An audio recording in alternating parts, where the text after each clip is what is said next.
when you walk into sort of your early days, walk into meetings with prospects, with CISOs, maybe their advisors, what have you. But the question becomes, what kind of feedback did you get from them that perhaps surprised you, where perhaps they said, no, you need to adjust, where your solution is perhaps evolved as a result of feedback from CISOs and from customers in ways that you didn't expect? So I remember that when we started working with early adopters, there were two conversations we had. The first is that we showed one of our CISOs a list of all the third-party vendors that have access via APIs to their core SaaS application. In that case, it was Microsoft 365.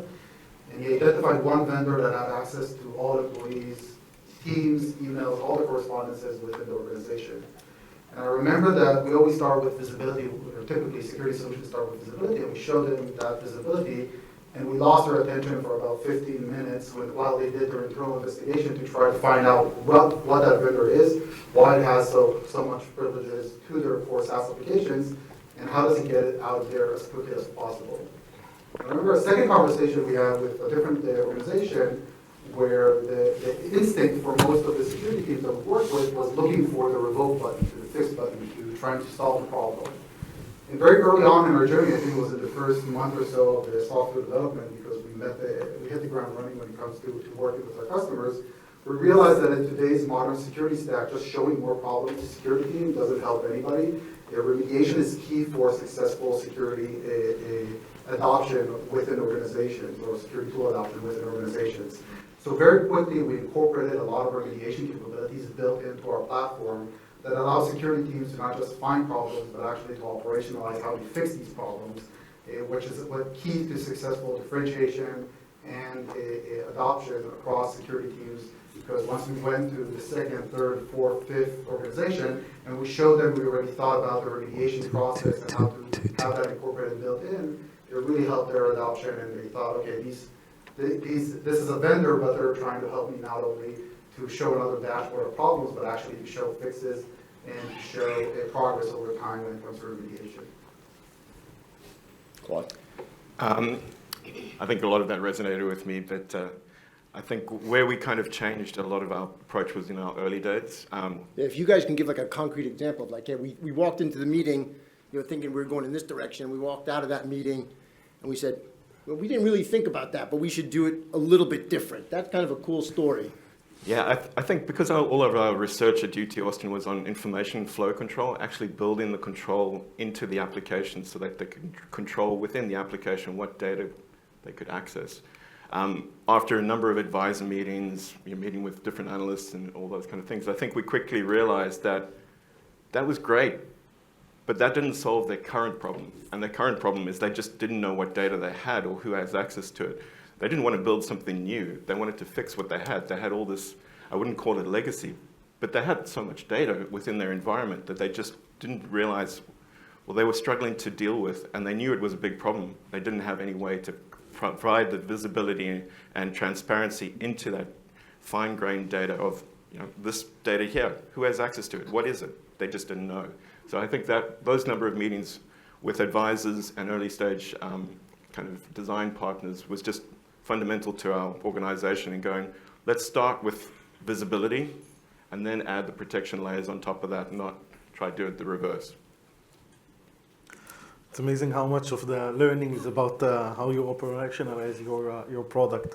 I think from our perspective, the one thing we learned is that in many cases, security is reactive, and when it gets to threat detection, in nature, it's reactive because you're trying to detect an incident as it happens. What we discovered, which got us to what we announced recently, which is basically autonomous purple teaming, we realized that we need to become a proactive solution. And with that, we basically decided to go into an automation, a proactive approach where we today we're the only solution today that provides continuous proactive protection in threat detection. We added basically an offensive AI-based red team that fights against our CDR all the time, AI against AI. And that allows our customers to basically be ahead with threat detection, see their threats ahead of time. Therefore, they can prepare automations to these threats, and they can operationalize basically much faster. So from our perspective, our learning was, going from a reactive approach to a proactive approach, which brought us to this autonomous purple team, AI against AI, which is pretty unique in what we do today and provide to the market. David? So I remember in the very early days in Simplicity, we had 2 meetings at the same week. And each of those security leaders were giving us a quote that I use ever since. One was telling me, the biggest problem I have is that I'm responsible to reduce risk in the organization, but I'm not authorized to do that. I cannot install a patch, I cannot change a code, I cannot reconfigure anything, and I'm living in that gap daily. And I need to kind of make other people work for me, and I'm doing that in the most ineffective way I can. And at the same time, there was another CISO that was telling us, guys, all other tools put yet another list on my table. I'm just looking for something to take things off my table and get that at the hands of the people that can actually do something about that. And what we did after those 2 meetings is, as we were going through ideation and talking to people on what's the problems that we are trying to solve, we continue to speak to the security team, but we ask them every time, can you introduce us to your developers? Can you introduce us to your IT guys? I want to hear how they see the problem from their point of view, because at the end of the day, those are the people that take actions. We are trying to help them, to govern them, to give them some guidance, but they need to do that together with everything else that they are doing in their day job. And kind of starting to look at the problem not from the security point of view, but from the fixer's point of view, was kind of bringing a lot of changes to how the platform has evolved eventually, and the benefits that it gives to the customer. Yeah, so essentially, every time you have a situation where you have one organization, one company owning the data, another company owning the code or the model, and a third company owning the infrastructure, you run into a security and a privacy issue, right? Because these companies don't necessarily, they want to collaborate. Collaboration is sort of the key to a lot of what we do, but they don't necessarily want to, or are not even allowed to share the data with one another. So the big shift to me, and what I was very sort of surprised to see, and again looking back, I'm maybe not should have been surprised, is we, maybe a year and a half, 2 years ago, a lot of the use cases we're seeing were around cloud migration. Somebody else is running my infrastructure, I have this privacy or security problem around it, and how do I basically protect my data and my code on somebody else's infrastructure? In the last year or so, again, maybe unsurprising looking back, is a lot of it now is around AI. And we're seeing, this is just a huge shift, that it's top of mind for probably everybody in the industry. And it had a huge effect on what customers are talking to us about and what they're using us to solve. And basically, if there's multiple pieces of data coming from multiple companies, or you want to use somebody else's model, or you want to run that model in somebody else's infrastructure, again in the cloud or somebody else's infrastructure, every time a situation like that happens, that's where we come in and provide value, and we can unlock these use cases, we can enable these use cases. And that was just a huge shift that we, again, before a year and a half ago, we just couldn't anticipate how big it's going to be. So we got just one clap. Alon Jackson, CEO of Asterisk. Welcome. Thank you, You everyone. wanted to make a grand entrance. Well, you got it. So Alon, real quickly, you all settled? Good? I'm good. Okay, cool. So, quick intro. In 60 seconds, because we got time to make up here, your company, right, where you're based, but just answer the last question. The last question is, so we're walking down this entrepreneurial journey, and when you walk into a customer meeting, particularly in early days, pitching your solution, because you're a solution provider and you know everything, and we're trying to understand, like, what did you learn from CISOs and customers, and how did your vision and your solution change as a result of that feedback? Give us an example. Cool. Thank you. So first of all, I wonder who noticed that one face is missing in the beginning here. Just a quick check. So I'm the founder and CEO at Asterisk. We secure non-human identities, which means everything that enables access to our critical system that's not a user. Basically, machines are outnumbering humans. AIs are the modern type of machines that are connecting, helping us write emails, helping us write code. And we're integrating and really creating these workflows, right, to help our enterprise work together. And we protect exactly those API connections, SSH keys, service accounts, whatever that's used, credential management and stuff like that to connect stuff with each other. I think I'll start from the ideation. So maybe where we are. So we're post A. We raised 40 million to date. The NHI is non-human identity. Mark, this is becoming really hot in the last half a year. I'm sure a few of you have heard about the new letters. Thinking about what we learned from our customers, we actually learned from our customers from the very, very early days. The way we started is actually leaving our jobs and waiting, half a year in the Tel Aviv garage. And we talked with more than 100 CISOs and security practitioners to learn from them. And what we looked for is something that's not solved, important, and will grow in importance as time goes by. So this is a very kind of a sweet spot, which is really hard to tackle, right? If something is important but not unique, so it's out there, a lot of solutions for it, right? If something is unique but not important, so maybe it's good for academia.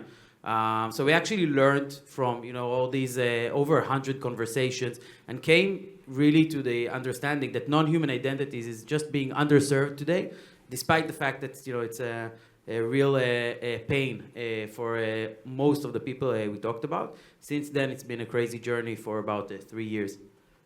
Thank you. That's great. So we're going to keep our answers short in the next phase. So I'm taking you down from 90 seconds down to 45, so we can get through as many questions as we can. Yoni, I'm going to start. And then some of these are going to be products, some of these are going to be kind of marketing custom. But Yoni, like when I read your submission, you talked a lot about kind of complementing, the inside, or so the outside view of the world versus the inside view of the world, and sort of this, for example, like CASB or Zero Trust, and with the inside view. And I guess my question is, can you describe your philosophical view of thinking about this balance between outside versus inside, and what does it look like over time? I know it's a big question, but like philosophy questions, but I was reluctant, but do this in less than a minute if you can. Yeah, sure. So when you think about CASB and about the traditional way of how to secure SaaS applications, typically we're looking at how users gain access at that user to SaaS layer. But today, SaaS applications have become very complex platforms, right? There are a lot of toggles that you can configure, enable a lot of features, share data externally, create new integrations, change settings within these platforms, which requires security teams to not just look at how users gain access to these applications, but also how the applications themselves are configured when it comes to the built-in security configurations, because that's their part in the shared responsibility model when it comes to adopting cloud solutions. So even if you have the best configuration when it comes to how you manage your user access to these SaaS applications, if you don't enforce it on the SaaS side, then still users can find other ways, whether it's via local users or third-party apps or whatever the solution is, to gain access to these applications as well. So security teams need to think about also how do you look at the inside of the applications, the configurations themselves, what's going on in the house itself, and not just the door and the front door of how users gain access to it. And this is why we look at the actual setup, the configuration, the analyzed activities within the platform themselves to provide that type of SaaS security posture management. That's great. Next question, Ravid. You talked about remediation and kind of, I guess the difference between sort of responsibility and authority and sort of that tension between it. But I guess what is remediation? Why? Two questions. I mean, why is remediation such a hard problem? But the follow-on question, like, what about remediation at scale? What does that look like? And how does, because you have a hard problem to solve, but then you're trying to think about it at scale. What does that even mean?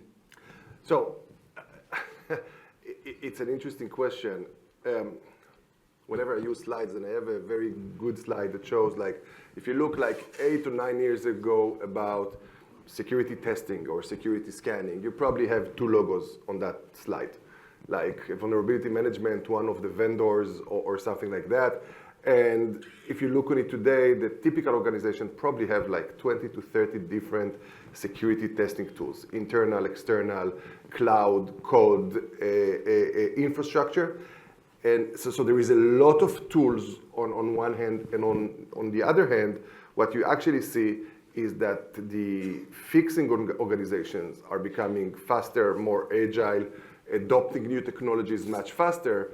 And what happened is that the old practices that have been used with the security teams just doesn't scale, because from a problem that was like one tool or two tools to few operating system platforms like Windows and Linux, you got to the point that you have 15 tools on one side and like 300 development teams on the other side. And the product security team cannot just handle that manually or using the old practices. So I think that what was changed is the amount of tools, because the attack surface has changed dramatically and you need to specialize in each of the aspects of that attack surface. And at the same time, the rate of adopting new technologies and the agility of the fixers teams actually requires them to react much faster. And I think that that's created, and I'm not sure that everyone will agree with me, but I'll say it anyway, made the security team the bottleneck to the remediation process. And therefore, we need to help them to actually scale by putting automation, putting orchestration, putting productivity capabilities into what we do. Because at the end of the day, the reality today is that if you don't scale, you fail. And the need to scale for the risk remediation, risk governance teams is fundamental these days in order to keep up with the level of risk that is being introduced to the organization with new technologies. Elad, when I read your submission, you talked a lot about sort of creating a trusted execution environment in the cloud. You know, my sort of framework in thinking about T's was always on mobile devices. And then so just how do you extend that concept from a mobile device to the cloud? And then when you introduce kind of also encryption into that world, how just it's a big technical problem, and how did you guys tackle it? Yeah, so I'll try to kind of go very quickly in 45 seconds. So yes, trust execution environment started on the mobile. And to some extent, that's how we protect things like fingerprint or Face ID. All the biometrical data is protected on the endpoint. And that's why, if you remember the case with Apple and the FBI, where the FBI got phones that they wanted to get the data in. They went to Apple, and Apple told them, we can't help you. And that's because of the trusted execution environments. Apple itself can get access to the data on the phones. So what happened in the industry was that the CPU and GPU vendors, so Intel, AMD, NVIDIA, have decided to expand it to the server side. And now every CPU that's been shipped in the last 4.5 years by Intel and AMD has a trusted execution environment inside. It's moved to GPUs. NVIDIA has made a lot of announcements. They're shipping their GPUs now with trusted execution environments. And what this allows you to do is, for the first time, run code and data in a way that even if somebody gets full access to the infrastructure, even if it's root access or physical access to your infrastructure, they can't get any access to the code and the data inside of that infrastructure.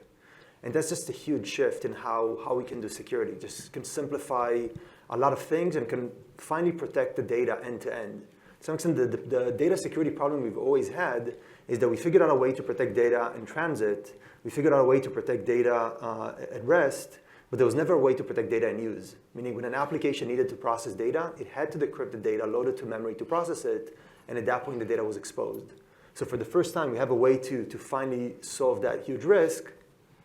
But the other way is to think about this is data is born in use. Data is born when the application is up and running and processing data.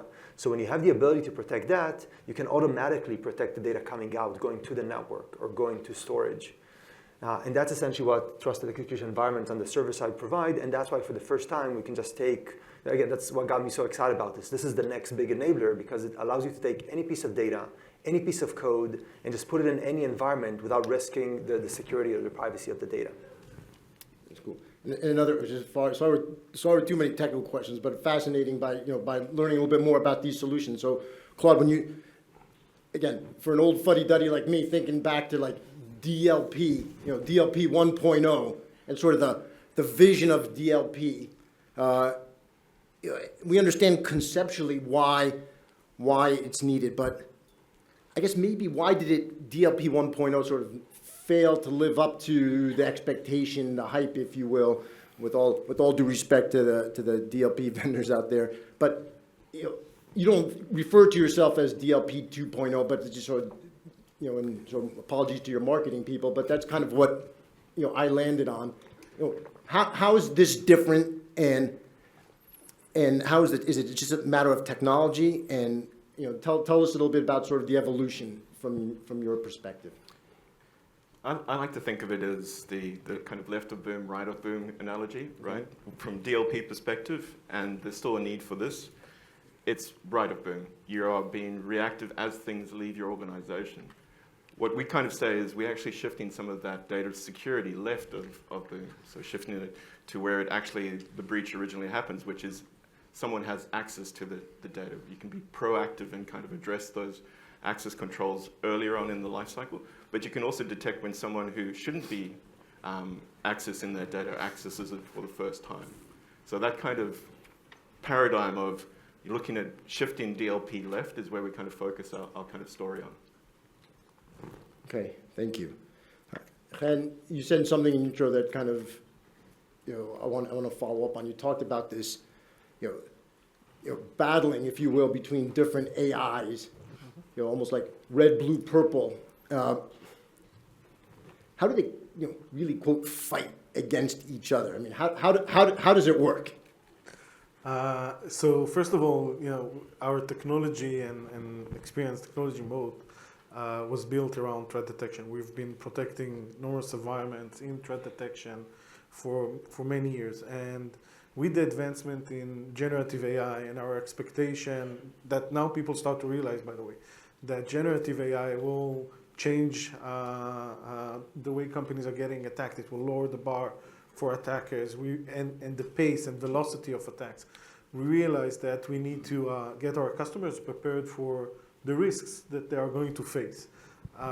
So what we did was to go and basically build this red team AI-based that is fighting machine against machine in our environment. It is basically reading the inventory and prioritizing, by the way, by the business needs. So we are allowing our customers to basically prioritize the risk based on the business value of the systems. And we're basically stressing and building attack simulations on the actual customer environment. We are simulating those against our CDR, and we show our customers how threat detection will look like before an event is happening. So from the way we actually built it, we have the red team AI fighting against the blue team AI. They do it machine against machine. You can also execute and simulate in real life. And that provides to our customers basically almost like a breach time machine. Think about our customers. How much would a CISO give to be able to roll back time from a breach to before the breach happened, now that they know it, and they can actually be prepared for it? That's actually what we're giving them. We're giving them this simulation that gets them prepared to the breach before it happened. That's great. Thank you. So, Alon, also like a semi-technical question for you, because one of the things you talked about, sort of these non-human, identities, things like APIs, OAuth, tokens, service accounts, et cetera. I guess, other than being non-human identities, what unites these elements? What technical leverage do you get across these elements, and how does it expand your scope of coverage? That's actually a great question, and it's technical and also not very technical. When you think of it these days, access management is the modern firewall. That's how it works. And the problem is across environments. It's SaaS, PaaS, IaaS. Our largest customers are obviously hybrid, and they're going to stay hybrid forever.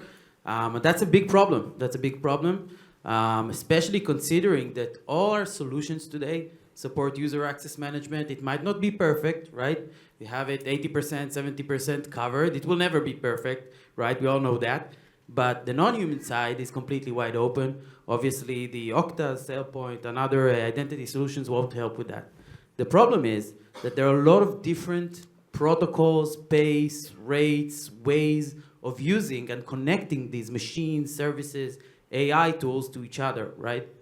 It could be an OAuth, it could be SSH, it could be a connection string, it could be a webhook, which is the other way around. It could be service accounts that actually is, you know, a wild west, right, of connecting stuff. And the fact that we're not securing, right, this identity gap is huge, and it's a big, big, hard problem. When you think of the user side, the protocol, SAML, and single sign-on and stuff like that, right? So we have an IDP. We have a centralized place to manage all these identities. We do not have this, right, in a world where machines are really outnumbering humans.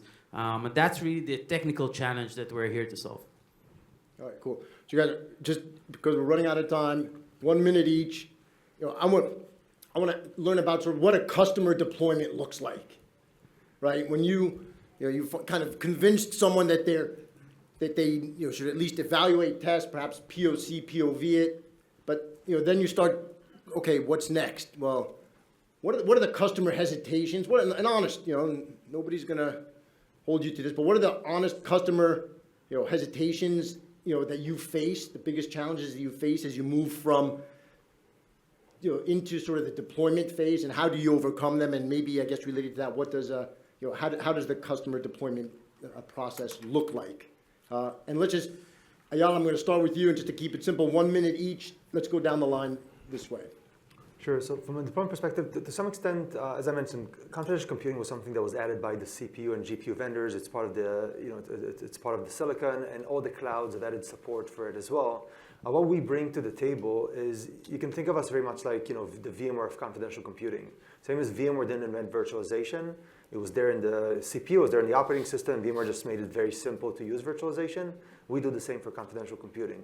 So what we essentially bring to the table is that simplicity of being able to run whatever you want, or sort of everything in confidential computing, or the pieces that you want to protect. And that's why we focus a lot on making the deployments extremely, extremely simple. We connect to the Kubernetes services that our customers use. We connect to whatever key management solutions our customer use, and we just make it a super simple way where you take sort of a snapshot of what the application looks like to make sure that you're running the right application, and then you just deploy it in the cloud, on-prem, wherever you want to run your application, and that's pretty much it. So for us, it's a very, very simple. We make it very, very simple for our customers to deploy this. And to some extent, that's the value we bring to the table as the company, as Anjuna. While it's not an accurate quote, Bill Gates was once saying something like, if you try to automate a bad process, you end up with a much worse situation than keep it manual. And I think that when and this is the thing that we see with our customer. The lack of technology, the lack of capability to handle huge amount of data, to automate that, end up with a very bad processes. And the things that we are doing with them is to actually using the automation capabilities, using the ability to digest data and analyze it in a very high scale, is to actually take them through a very short exercise of process maturity, of actually identifying what are the things that we can actually do better, and then to roll it out throughout the organizations. Changing processes, sometimes customers see that as a problem, but again, once you have the capability in place, once you show your counterparts on the other parts of the organization that things can go better and we just need to be aligned, it becomes much faster. So I think the main thing is to actually move from a manual mindset to an automated mindset, and that requires some shifting in the way the organization works, and that requires a lot of thoughts and efforts from the customer, which we help them to do in a very easy way. Okay. So in our case, the onboarding and the deployment is really, really simple. We are cloud native, we're agentless. It's onboarding us takes minutes, and you get the value really, really fast. Our ability to basically integrate different pieces, bridging the gap between threat exposure to threat detection, makes customers more efficient. We've built a solution with TCO in mind because of the cost of telemetry. So we try to make onboarding as seamless and easy as possible. And we actually see that a lot of the things we did, we're learning from customers on building the automation, providing this trust, making sure that our solution is cost effective. Claude?